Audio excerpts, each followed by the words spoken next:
All right, welcome back everybody. I think we'll make a start as we're just about at 2 o'clock.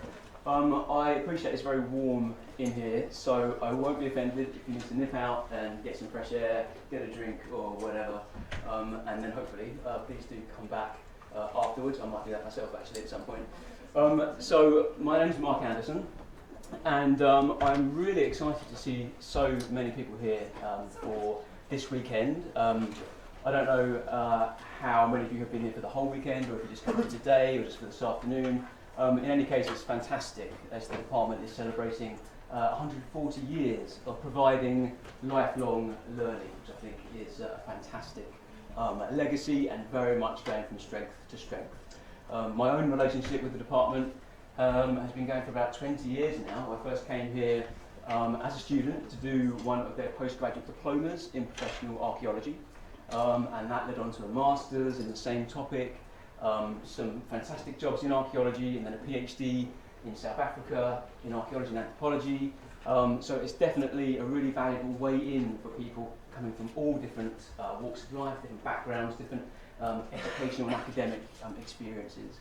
So if it's your first time, your first engagement with the department, welcome. I really encourage you to explore the wealth of courses and opportunities that they offer. And if you're regulars, if you've been coming for some time, then I'm sure I don't need to sell the department's offerings to you. You'll be quite familiar with how much fun they are, for one thing, and are very useful and enjoyable as well. So we're going to start exploring what is quite a massive topic today. And my goal really, when I was thinking about how do I approach this, how do I kind of give you a glimpse in 45 minutes or so into such an incredible realm of research and study.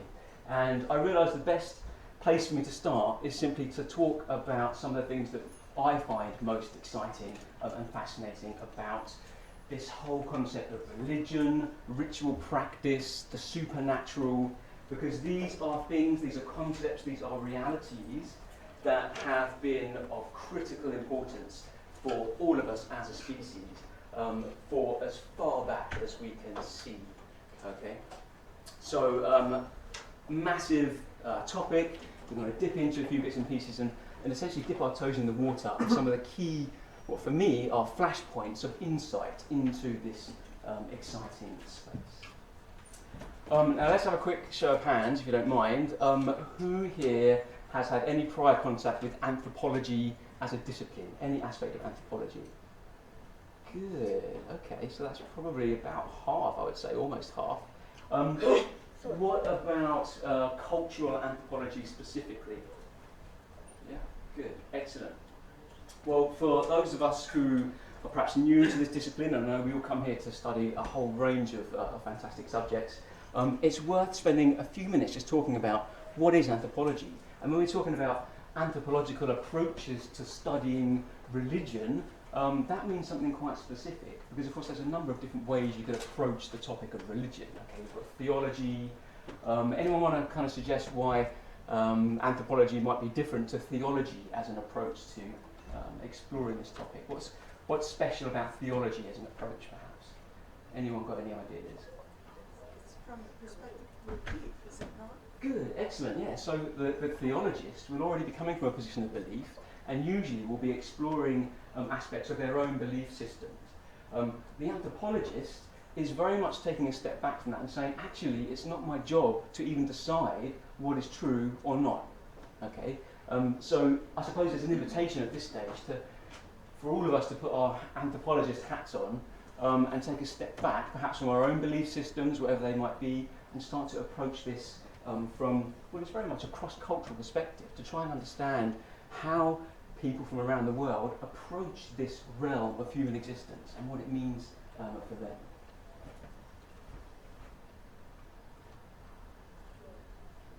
So if we're starting to explore really broad, high-level definitions of anthropology as a discipline, I really like this one as a starting point, which is the study of humankind everywhere throughout time. Which is pretty broad, isn't it? It pretty much covers all of the social sciences and all of the humanities and almost everything in between as well. So if we're starting to narrow it down a little bit, and start to focus in on cultural anthropology as one of the sub-disciplines of anthropology, we can start to crystallise a bit more of a more focused definition. So anthropology seeks to produce reliable knowledge about people and their behaviour, whatever we mean by reliable. I mean, I don't know how reliable any knowledge about the human race can really be in terms of behaviours and beliefs and so on. We're asking big questions like what makes people different and what do they share in common? And importantly, a core philosophy, certainly from my perspective, and there are many different ways of approaching anthropology, I like to study communities and cultures very much on their own terms. So kind of like not so much emphasising the comparative element, trying to find similarities, although sometimes that can be very interesting, very enlightening, but really accepting a culture for what they are, what they do, and learning from them in their uniqueness, in that unique expression of what they do and why they do it. And of course that involves studying ways of life in different societies and across cultural contexts. And when we're thinking about studying ritual, religion, spiritual beliefs, as I've said, are we really looking for truth? Are we really trying to decide what's true or not?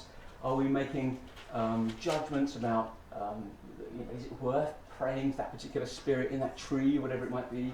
And as I said, no, we're really not trying to do that. And there's a nice word which I always forget how to say it properly, but methodological agnosticism is a useful term that kind of helps me to get into the right mindset.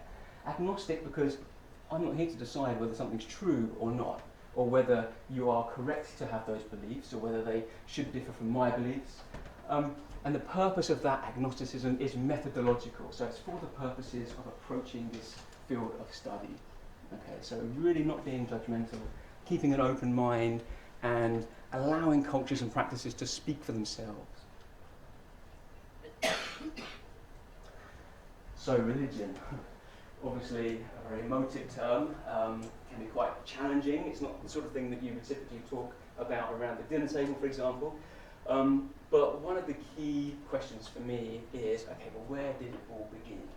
Where can we start to look in the vast human story for the first traces of evidence for religious ways of thinking, feeling, believing, and behaving? And there are many different viewpoints about exactly when we can start to say, that's evidence for religious thought.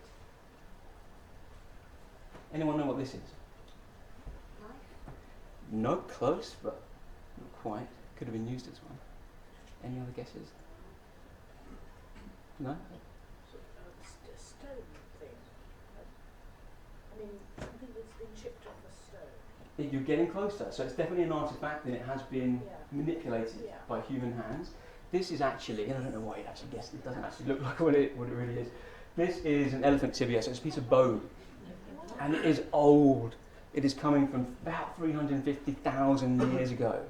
Now, it's coming from Germany, from an archaeological site in Germany. Who knows anything about human evolution? What sort of species, what human species or proto-human species were living at this time? Anyone know? Even earlier than Neanderthals. Going back earlier, 350,000 years ago? Sorry? Oh, I thought I heard. No. I'm going to give it to you. Homo erectus. Okay, so this particular site in Germany has been associated with Homo erectus fossils and tools. So these are not even anatomically modern humans, but why do you think this particular bone is special? And if you had a better picture, you'd be able to see. Yeah. Has it been worked? Good, yeah. So there's been some deliberate manipulation of it, and I'll take you in a little bit closer. You might just be able to see these linear marks that have been etched into the side of it. Now, you might say, well, it could be a butchery mark or something like that. What's to say that this is a deliberate, symbolic act?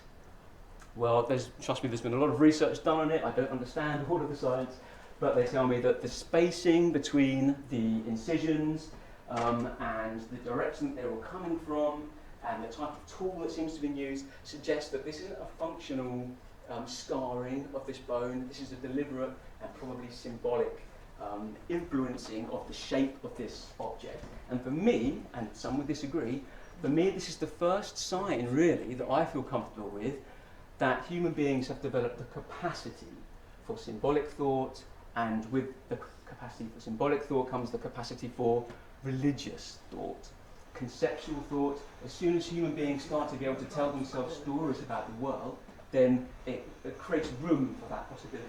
So you have no right to call it religion. This is, at best, guesswork, academic guesswork, and you should stress that. Good, absolutely. That's a really excellent point. You appear to be approaching it from your contemporary today's point of view. Good. That's very different from 350,000 years back. Absolutely. Yeah, really good point. So this raises the really important question of what do we mean by religion? So in this context, we're using it very, very loosely to talk about ways of explaining the world that aren't necessarily practical, that involve some sort of supernatural being or supernatural belief. So in a very different way to the way that we often use the term religion in modern society, but that's an excellent point. Here's Homo erectus, who is deemed responsible for this particular piece of artwork. Now what do you think this is, these objects? Anyone seen these before? Quite famous now. Good, excellent, excellent. Believe it or not, this is the interpretation. The one on the left, I'm not so sure about, to be honest. Sometimes it's called the Venus of Tantan, after the scientists found that. So this is coming from Morocco, again really, really old, 500 to 300,000 years ago. Homo erectus again. And these are natural objects, okay, but there is evidence that they have been manipulated, they've been worked to accentuate the human-esque features of anatomy. And I'm more comfortable with this one, to be honest. 230,000 years ago, a little bit more recent, from Barakat Ram in Israel. This is a piece of lava tuft, and it really looks like they've made an effort to delineate arms and perhaps breasts and the kind of a human form. Now when you see pictures of it, it's usually from this angle which accentuates those features. From the back, it actually just looks like a lump of lava, nothing special. But you can't take away the fact that there's been deliberate efforts to manipulate this and to try and bring out this human, that human form. So there's an idea here that these Homo erectus early people, have recognised the human form. They've developed enough of a sense of identity to make something to represent it conceptually, and importantly, to want to carry something like this around with them. This is very small, and the signs that it's being carried as a portable artefact, and it is not utilitarian. It has no, as far as we can see, it has no practical function. So for me, this is where the kind of story begins, and we sometimes call these proto-figurines. Other species that have engaged in what seem to be practices of ritual belief, Neanderthals now come into our story, and as increasingly we're finding evidence for Neanderthal burial practices, where they're deliberately burying their dead.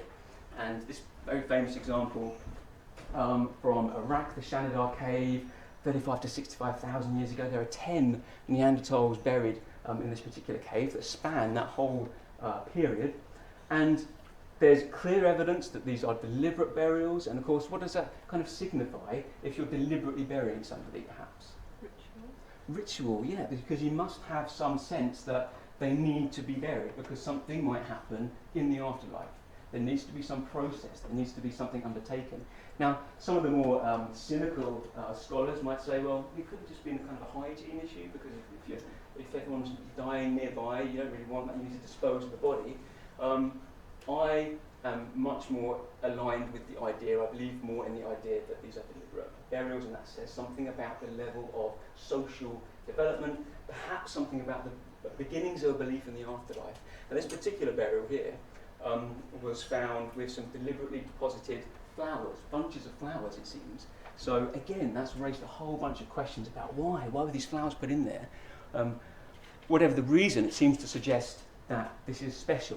This person, this Neanderthal, would need this in the afterlife beyond death. There's something happening here beyond the death.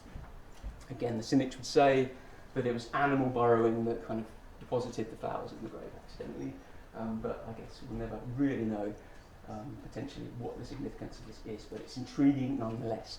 moving forward in time now a little bit, but still very, very ancient, 77,000 years ago in Blombos Cave in South Africa, another really famous site for what in that part of the world is termed the Middle Stone Age. These are anatomically modern humans, and here we're seeing a lot of evidence for some of that symbolic thought, and in particular, this piece of material. Any guesses as to what this might be? It's quite famous now, actually.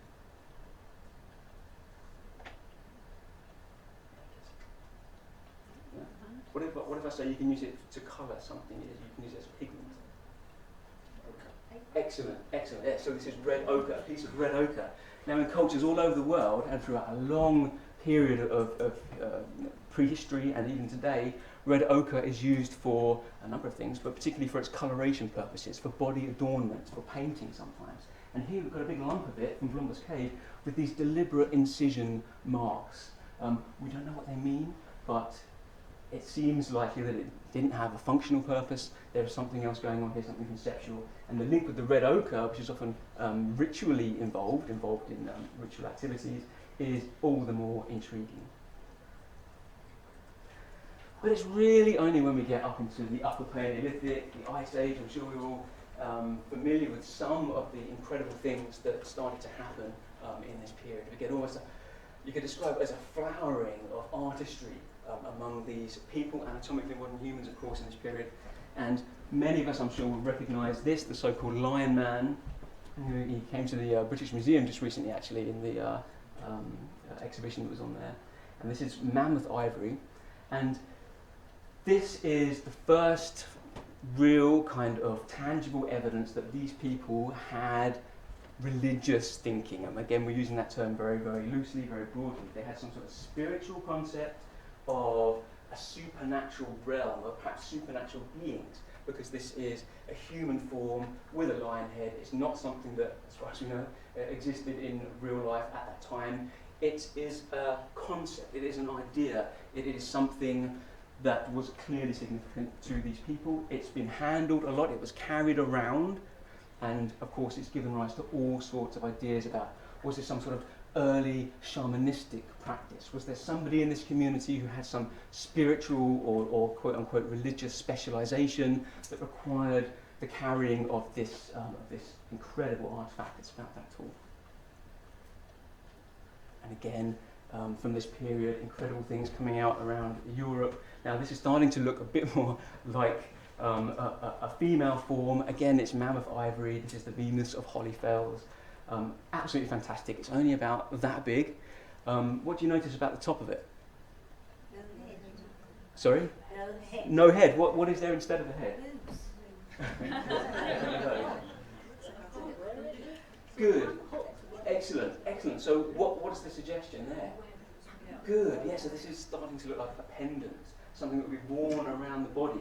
So now we've got not only portable artifacts, but adornments, actual things that you are wearing. And the exquisite nature of the female form here is clearly emphasising the feminine power, and all of those conceptual links perhaps to nature, fertility, and so on. We might never know. But this is one of the key arguments for a kind of a goddess worshipping way of living, way of thinking, way of being in prehistory. The incredible cave paintings, particularly around Europe and in other parts of the world as well. One of the most intriguing ones, I think, is the Chauvet Cave in France, 36,000 years old, absolutely covered in thousands of drawings of animals. And what I find particularly intriguing, and many others do as well, is this little sort of conical outcrop where we're getting this painting of, again, what looks like part of a female form, and there's a bison that is, in very interesting ways, merging with the female form. So again, it's very distinctive from this period, again, Upper Paleolithic, Aurignacian culture, that very stylised female form. We're getting very, very similar style showing through here, and it's been suggested that this is some very important ritual space. It's deep in the heart of the cave, underground, and seems to be very, very significant. And I think by now I'm quite comfortable that there is ritual thought going on. There is some element of evidence for spirituality or religious beliefs. Sticking with the theme of rock art then, and zooming us forward, to a lot more sort of recent, relatively recent, still quite ancient from our perspective. Incredible rock art in southern Africa. The Drakensberg Mountains in particular are very famous for its rock art. This particular panel comes from around about 3,000 years ago, although the dates are shifting all the time as our dating techniques improve. What do we think we're looking at here? And that's a deliberately challenging question, because it took us a long time to kind of come to any sort of answer about what we might be looking at here. A horned animal. Good, yeah, absolutely. So there's some sort of figure standing there, isn't there, with some sort of horn thing going on. But this is where it starts to get puzzling. It seems to be holding something. Okay, so already we've moved away from this being just an animal, a naturalistic animal, holding something, seems to be standing upright. So again, we've got something that is not easy to explain at first, some sort of hybrid human-animal type figure being depicted.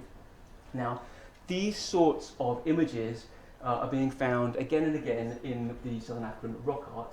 This figure here, for example, was holding the tail of this eland, the eland being a very sacred animal among these people. And these are all done by ancestral San people that are still living in pockets of Namibia and other parts of Southern Africa today. But what's going on here, I mean, it's interpreted as the eland is dying, and this human figure is also in the pose of dying. And interestingly, his feet have taken on the form of the eland's feet, and his head is starting to turn into an animal's head. Now, for a long time, rock art specialists, archaeologists tried to wrestle with this, tried to interpret this. What on earth does this mean? Is this something that we just can't comprehend? Is this a hunting scene that's just gone a bit strange? Well, ethnography and anthropology started more recently to yield answers to that. By, of course, how? How are we starting to get more answers, you think? Asking the people. Excellent, thank you. So, asking the people that seem to have been, or their ancestors seem to have been responsible for this. And they're still visiting these sites, they still obviously hold them as very sacred. Let's ask them, what do these mean? And that is when the whole interpretation of these things suddenly changed. We now have a richer, deeper understanding of these as being scenes of so-called trance dances, ritual activities in which a shamanic type figure, a ritual specialist, will engage in a ceremony that involves lots of clapping, dancing, and sometimes some substances perhaps, and he will basically go into a trance state, an altered state of consciousness for the purpose of communing with the spirit world. And these experiences, when the shaman emerges from this experience, he'll go and paint what he's just experienced on a rock panel. Now, these paintings, obviously they are a way of communicating what has been happened, what the spirits have said to the shaman in the spirit world, but also the paintings themselves take on power and significance. They become portals for these people into that realm, points of access, if you like. Which is why I get a little bit peeved when I see places like the British Museum, which is a wonderful place and I love it to pieces, displaying African rock art as just literally art. Because yes, it's wonderfully artistic and it is incredible art, but it was so much more than just art to the people that made it, to the people that cared about it. This was life, this was power, this was engagement with the spirit world. Can I just ask? Yeah, of course. Is that person leaning across the fire and not giving birth? Really good question. So when they're in the throes of the trance state, they're actually in a lot of danger, and not least of all because of the fire. He's probably not going to feel that until the morning, but they not even get down. not at the time. This is one of the mysteries of this. So Like walking across.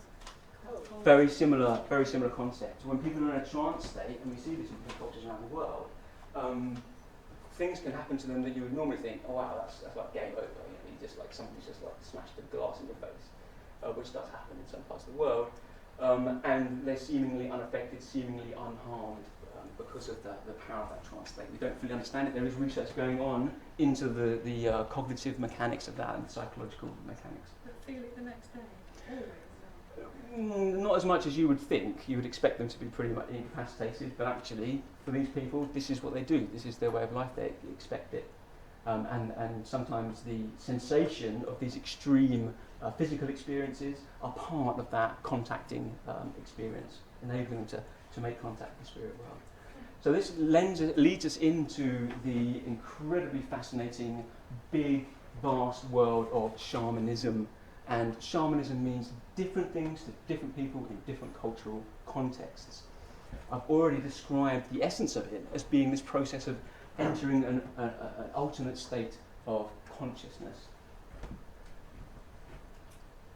And we see echoes of the echo. Sorry, Sorry. different state of consciousness. Yeah. Or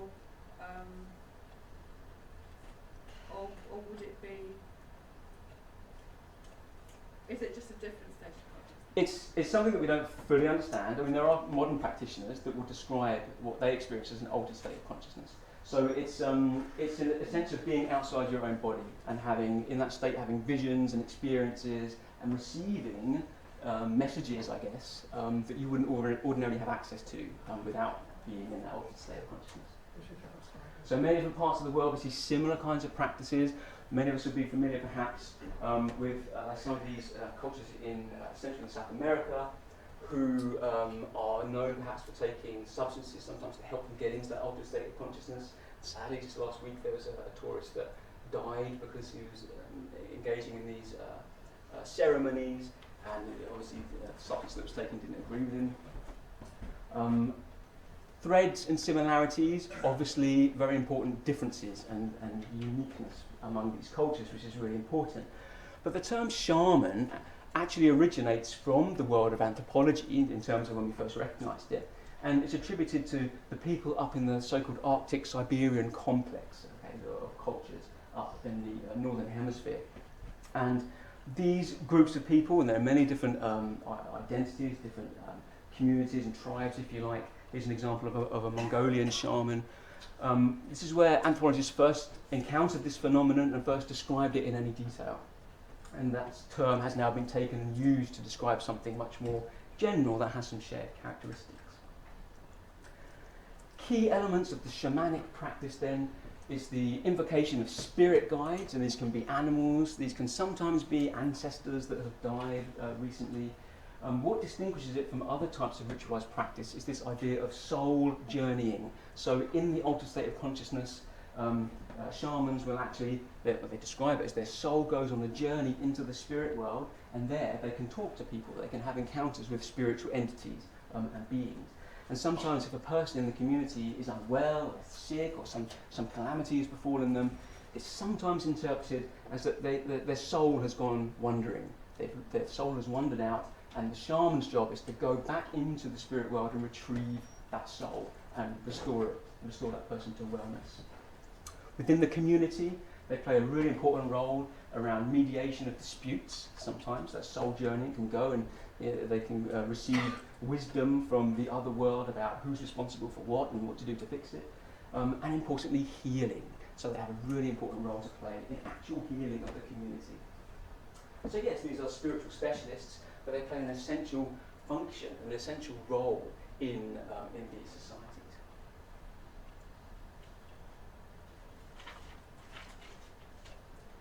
Turning our attention now to the African continent, and we see people here, practitioners, that have some similar aspects of their role to the shamans that we were just looking at. Male or female, and by the way, any shaman can be male or female, there's no real frequency of one gender over the other. What you can see here in both of these examples is so-called throwing of the bones, which is one element of their work. So it's kind of a form of divination, and by the bones, it could really be anything. If you looked as these people are called sangomas in this part of the world in southern Africa, you would see all kinds of things. So bits of shell, cigarette butts, dominoes, all kinds of things. But they have significance in this context, and they can be thrown, and the specialist, the sangoma, can read them, and they can make divinations in that regard. Now, early colonial visitors that first encountered these communities obviously never seen anything like this before and struggled to find the words to describe what they were looking at, who these people were, what they did. And that is where the term witch doctor came from. Okay, so in popular culture, we would recognise these kinds of people perhaps a bit dubiously as being witch doctors. And even since then, that term has been corrupted, and we now think of it as being something sinister, something a bit dangerous. But actually, the term originally came from the fact that these people, part of their job was to protect you against witchcraft. Okay, so they were literally doctors against witchcraft, which is a very different way of understanding what they do. But then there must have been doctors doing witchcraft. Yes, good point, yeah. Well, that leads us into our next section about witchcraft. Now, witchcraft again is one of those really sort of emotional terms. It's got a lot of historical baggage. It means different things to different people. And within our own culture, we assign different meanings to it as well, and have done over time. Now, has anyone heard of Evans Pritchard? Yes, Yes? Good. he was a Roman Catholic. Was he? And we should, yes, I didn't it's know that. very important to know, and it's important to ask how much his Roman Catholicism influenced the conclusions he drew, Very and interesting. furthermore, how much he influenced the students Yes. of anthropology at Oxford. Yeah, good, good. Well, that's a really useful reminder for me, actually, that when we're doing anthropological fieldwork, when we're exploring these cultures, we're always taking ourselves into that space. We're always taking our own belief systems, our own worldview, our own cultural assumptions, values and expectations, and that will inevitably almost colour the interpretations that we make and the conclusions that we draw. So as an anthropologist, it's just, you can't get rid of that. You can't ever be truly objective. It's impossible because you're a human being. But the way around it for an anthropologist is to be conscious of it, to be aware of it, and to take account of that, and to be open about that. In your writing up of your findings, be open about it. I was disturbed by this, and I realised that may have influenced my interpretation. So that's a really excellent point. So Evans Pritchard, famous anthropologist, went out into Africa, into the Sudan, between 1926 and 1930, and studied the Azande people. And this was the first time, really, that an anthropologist had gone out there and spent a lot of time living with people, living with the communities, in complete absorption, to the extent that a colonial white gentleman can be completely absorbed into the community. But he stayed with them longer than anyone else had done before, and he got to understand something of their worldview. I mean, really got insights into, among other things, this issue of witchcraft. And he got to understand what witchcraft meant to these people, and it was quite surprising, as it turned out. Basically, among this community and in other communities in Africa and other parts of the world, witchcraft isn't seen necessarily as something that you do. It's not considered a practice, it's not a craft, it's not something that you consciously do as a specialism, as a skill. Witchcraft is seen more like an essence. It's an essence that emanates from particular people and has almost like a life of its own. And it can go out, it's difficult to control, and it will go out and cause mischief sometimes in the community. Now, oftentimes, the person, the witch, from whom that witchcraft essence is emanating from, doesn't even know that it's coming from them. Okay? It's something that, if you suspect there's a witchcraft going on, that essence is out there causing mischief, sometimes while the person's asleep, they're doing it, as I say. And then the first thing you would do is go and speak to a diviner, go and consult the oracle. And in Evans Pritchard's community, this was one of those gentlemen, and he would use something like this. This is a rubbing board to divine, to get information from the spirit world that would tell you, perhaps, oh yes, witchcraft is the cause of your misfortune, and it seems to be coming from that person over there. Now, what I find really interesting is that that person who had been identified as the source of the witchcraft wasn't necessarily in big trouble. You would think, oh, was it me? But actually, it was seen more like a kind of sickness, a kind of illness. So that person needed to be helped, they needed to be healed so that they would stop sending out this witchcraft essence. And that is when you would call in somebody like this, if you are an Azande person, a specialist, in this case called a binza, brought in to counteract the witchcraft. And there would be a number of different ways in which that would be done. And the cause of the witchcraft, the person would be healed, and whatever the misfortune was, the idea would be that that would be alleviated, that the solution would present itself, the illness would heal, or whatever it might be. What I find fascinating about this, apart from the obvious fascination, I think it's really gripping, is that we start to see here this idea of witchcraft as being almost like a scapegoat for ills in society, for tensions. And throughout history, and we'll look at some different kind of manifestations of this witchcraft idea, it's through, during times of increased tension or stress or anxiety in society, that accusations of witchcraft, some kind of cause of a problem, seem to intensify, to elevate. So witchcraft as a scapegoat and sometimes as a mediation force. Yeah. Were they already, if we're talking about 1926 to 30, Yeah. haven't America already had that with the Salem witch trials? Good point, very good point, yeah, absolutely. But again, a very different type, a different interpretation of this thing called witchcraft. And I think we might be moving on to that quite soon to discuss that. While we're in African space though, I want to kind of touch briefly upon another example of ritualized practice. Many of us will have been familiar or heard of this religion, Vodun, or more commonly known as voodoo perhaps, which today in our kind of modern culture has been all taken out of context and kind of associated with sinister black magic and voodoo dolls and all that sort of thing. But actually, originally, this is a legitimate religion. It's still a legitimate religion today. And it originated in the Dahomey Kingdom, West Africa, which was in its kind of heyday between 1600 and 1900. Now, we see some similarities again with some of the ritual practices of Vodun in West Africa in their original form. There's belief in a pantheon of spirits, many hundreds of spirit entities that have real active engagement in people's lives. Okay, they've got personalities, some of them are grumpy, some of them are mischievous, some of them are benign, some of them are helpful. And you have to get to know the personality of the individual spirits that you engage with in your daily life, or lore, as they are known among these cultures. And again, there's a form of trance-like state, altered consciousness. But perhaps the big difference here, compared to the shamanic practices we've been looking at, is that in one of these ceremonies, when it's expected that somebody is going to go into a trance state and commune with the spirits, it can really be anybody sitting around that might get seized by a spirit. Okay, you don't actually have to be the specialist. There are specialists that are better at doing it than others, but instead of venturing into the spirit world to commune with spirits, the spirits come and get you, and they actually take over your body. It's a form of possession, and that can happen to anybody sitting around.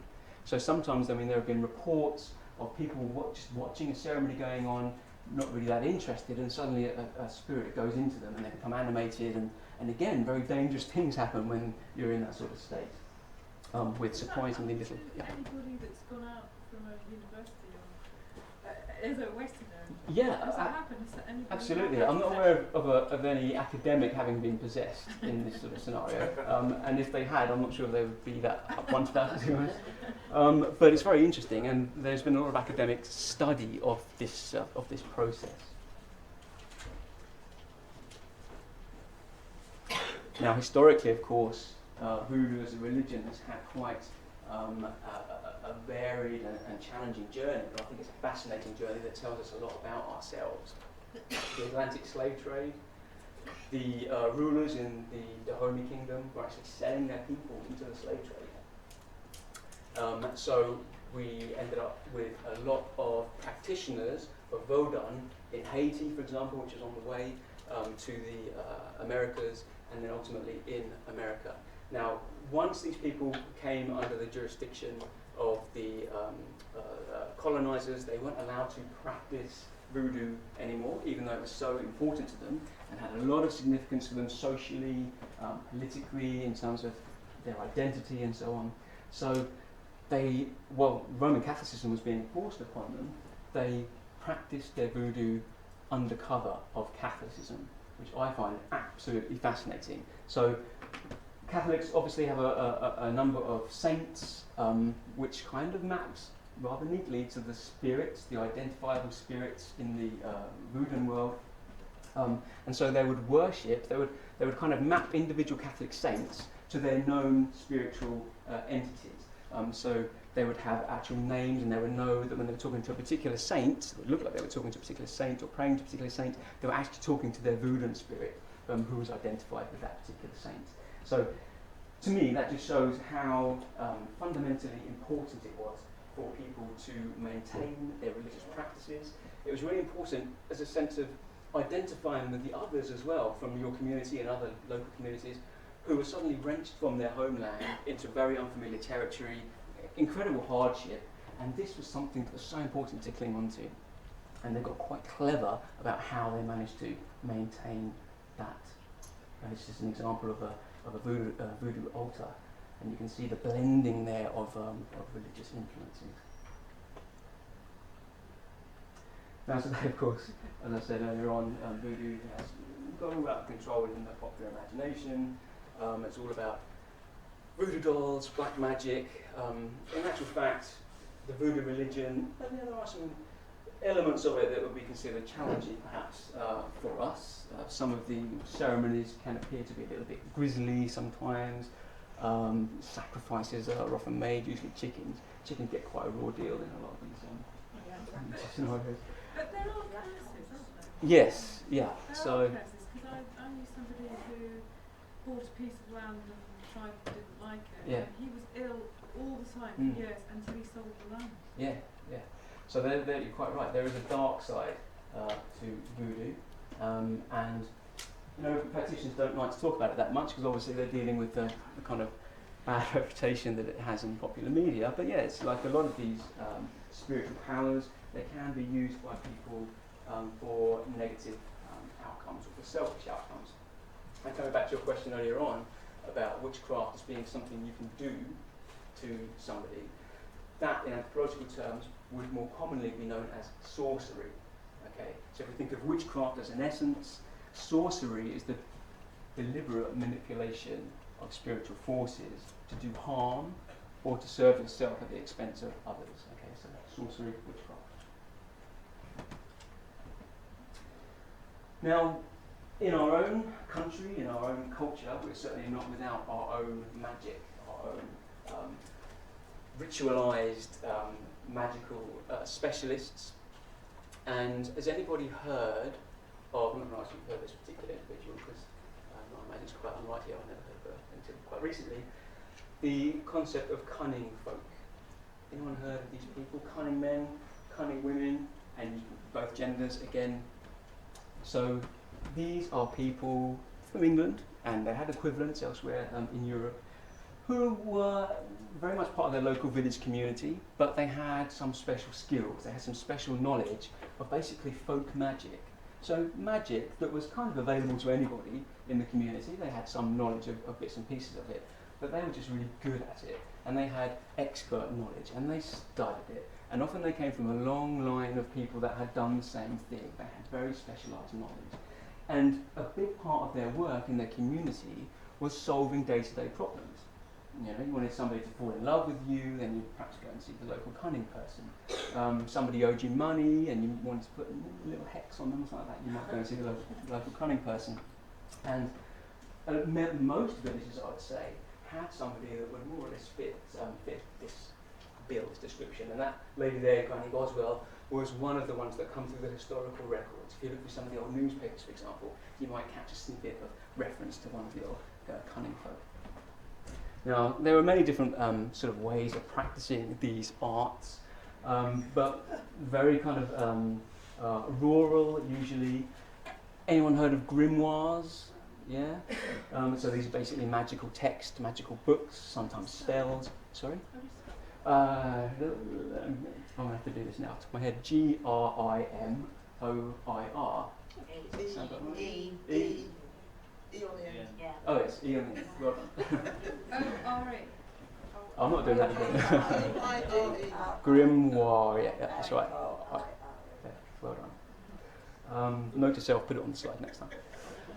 So now this is at a time when books were actually held with some suspicion by most of the community. Weren't particularly literate in rural areas particularly.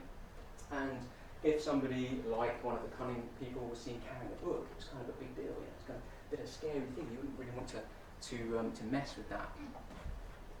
Interestingly, some of the cunning people themselves couldn't actually read what was in the books, but there was an essence of power in the books themselves. Just having them was quite powerful.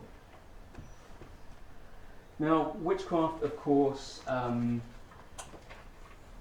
culturally went through a bit of a bad time in the Middle Ages and the early modern period, and this has kind of emerged almost, I guess, in parallel with the growth of the church, and some scholars have kind of attributed this to the church becoming increasingly unsettled about any quote-unquote unchristian activities or powers that could potentially threaten the status quo or would have influence over the people. So there was a bit of a clampdown on anyone that would, could be interpreted as engaging in these crafts, or as they kind of characterised it, liaising with the devil, quite literally. So this is a time in our history where witchcraft, that the idea of a supernatural essence, the craft of the cunning people is another manifestation of that, was kind of made sinister. It was used to serve a particular purpose, and there were some real awful consequences of that. So witchcraft being reconceptualised, very explicitly linked to devil worship, and persecuted by the church. And these sorts of images start to be distributed of witches. This is where it comes from, the idea of witches of broomsticks, pointy hats, and liaisons with sinister forces. And of course it all really kicked off the Black Death, where there was a real genuine fear in Europe that some darkness had come, that some devilry had come to inflict upon society. And again, coming back to this idea, you need a scapegoat. And witches had already started to get a bad reputation. They must be the ones, and they must be dealt with accordingly. And this actually became codified in something known as the Malleus Maleficarum. This was a text that was written by a bunch of German monks, I believe, which is actually kind of a handbook for recognising witches and how to get rid of them, basically, 1487. And what this did was it effectively sanctioned and facilitated the persecution of people who, it might just be a lady that likes to go and collect herbs in the forest or something. That was enough to label that person a witch and then drag her in front of basically a lynch mob. And of course, we mentioned earlier on some of the awful consequences of that, and women got a really bad experience in particular. I mean, women and men were persecuted, but it was overwhelmingly women. It was almost a coordinated, state-sanctioned assault on feminine spirituality, which has had an incredible legacy, an awful legacy, ever since. And it was this seems relatively recent, 1735, I guess, where the Witchcraft Act put an end to witch hunts. But witchcraft in the Western sense, in the pagan sense, seems to have had something of a revival, a refreshing. It's almost like a reclaiming of that essence, that word sometimes. And we see this in modern pagan interpretations of witchcraft. Wicca is one expression of that.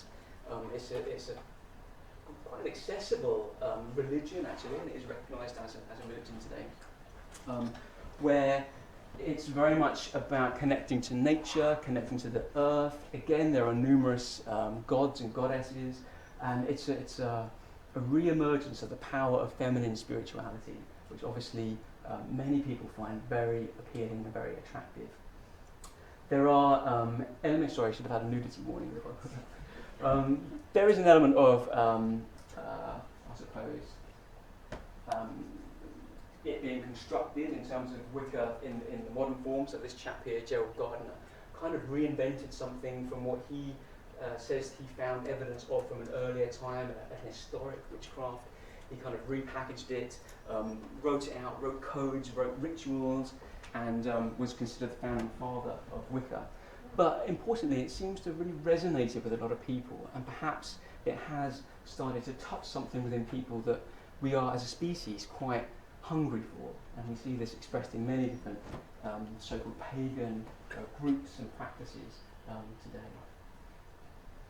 So I hope in that very brief overview I've given you a glimpse into what for me are some of the flashpoints of insight, as I said, into why ritual, the supernatural, the spirit realm, however you want to define that, and we've seen many different manifestations of it, why is that so important to us as a species?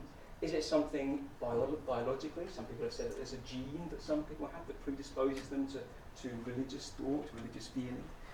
Is it something to do with our brains, our minds, needing to explain things, needing to interpret the world that would otherwise not be explained by science? Or is it something we have yet to understand and discover? And this is where I need to plug my course coming up next term here in the department.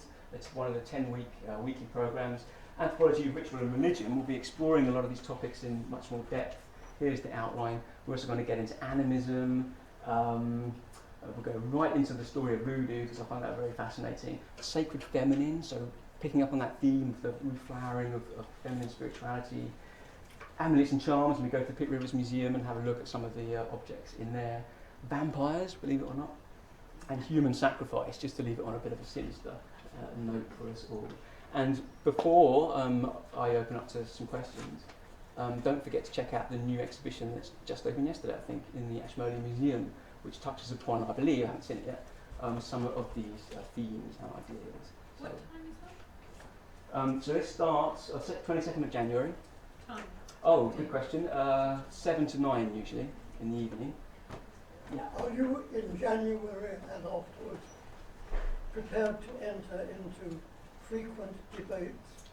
Because I find a great deal of what you say is good textbook anthropology, but in the light of what's going on at the present day, a lot of it is no longer valid. Yes. Good. Yeah. Well, in the classes that I run, conversation is a big part of what we do, and debates. Will you provide source material for the photographs when you have Shaman on the screen? Yes. Who can you tell us then, please, who the ethnographer is? Yes, if it's known. Sometimes it's not always known. So these Well, things if it's not known, it's questionable. Yeah, absolutely. So these things are all open to interpretation and interrogation. And to me, that's what makes a really invigorating class, to have exactly those sorts of conversations. Anyone got any questions, sir? Would you touch on exorcism? Well, I asked my grandfather was an Anglican clergyman. Really? And he was the diocesan exorcist. I mean, he died when he was only a little boy. Talked to him about it, and I gather that there is still such in the Anglican Church, and that one brings it up to date. Yes, yes. Absolutely. Well, I would love to. It's not on the agenda right now. That doesn't mean that we can't get into that in relation to one of the themes. I think it sounds absolutely exciting. Definitely. I should bear that in mind. Any other questions before we head? Yes, sir. Again, this is a sort of sceptical note, which always sounds negative, I'm afraid, but you talked about distancing yourself, and I just wonder if you sufficiently distance yourself. You know, when it came to flame pits and firewalking, you say people have to be entranced. No, they don't. No. We just need a few simple rules, and you need to prepare the pit. Yeah. Oh, absolutely, absolutely. And you know, when I mean, if we want to use the example of some of those early Arctic Siberian shamans, some of the observers went up there. They weren't all ethnographers or anthropologists. They were explorers, some of them, and just encountered some of these things. There are incredible. There's incredible variation in the nature of their accounts. Some of them are completely thrown by it. They've seen things that they describe as amazing. They can't explain the power, and others are like, yeah, but I saw him talking to his mate behind the tent, and he was like saying, yes, it's true. Some of them are indistinguishable from magic or country. That's because right. they are. That's right, absolutely. And what I find fascinating is that certainly there are things that still academics can't explain, but also whether these things are quote unquote real or not, they're real for the people, and that's what I'm interested in. How does that impact upon their lives? Why is that so important to them? And what does that thing, that reason why it's so important to them, tell us perhaps about ourselves and the things that are important to us? There's a lot of medical research on placebo effect, and Yeah. A lot of interesting information there, so that might explain why people don't get burned under a trance Yeah. or whatever. Yeah. People have wisdom deep under hypnosis. That's right. That's right. That's a big part. Big part of it. Okay, folks. Thank you very much. Thank you. Thank you very much. I hope to see you all at some point in the future. Enjoy the rest of the day. Thank you. Thank you.